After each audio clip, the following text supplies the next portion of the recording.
All right, we're going to be talking about the wiring for the tailgate wiper on the 91 Jeep Grand Wagoneer. We have a 2000 Dodge Durango wiper motor, which we're modding to do on the Wagoneer like lots of people do, but we're just going to talk about the wiring. So coming from the stock wiring in the Grand Wagoneer, you have 4 wires coming here and 2 wires here, and I'll explain those in a second. So these are the 2 bundles that have to do with the wiper. So the first one actually is the safety switch. This switch here gets constant power. First thing it does is this yellow-black gets power, comes through the switch, which I have closed right now. You'll see why in a second. If the window is down, the wiper won't work. So this will switch if the window is out of the up position. Then it comes back to this black-white. The black-white goes to the dash switch. Once the dash switch is turned on, then we get power up to either the tan or the purple.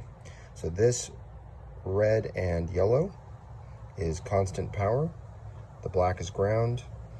The purple is coming from the wiper switch when you go to wash, and the tan is coming from the wiper switch if you turn the wiper on. So those come around here. I've spliced them in to the Durango harness. Your wiring might be different, but again, red is hot, this is going to pink, black is black. The purple is coming over to an orange, and the brown is coming over to purple. Again, those 2, one is for the constant on, and one is for if you're just using the washer. So in a second here, I'll turn it on and we'll see. Okay, so I've turned the key on, and I've turned the wiper on. You can see that it's not on, and the reason it's not on is because it thinks the window is down.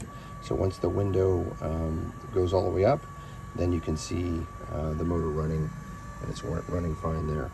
Once you move the window, it will run until the wiper's in the right position, and then it will stop. So it's all wired correctly. Next step is to install the motor.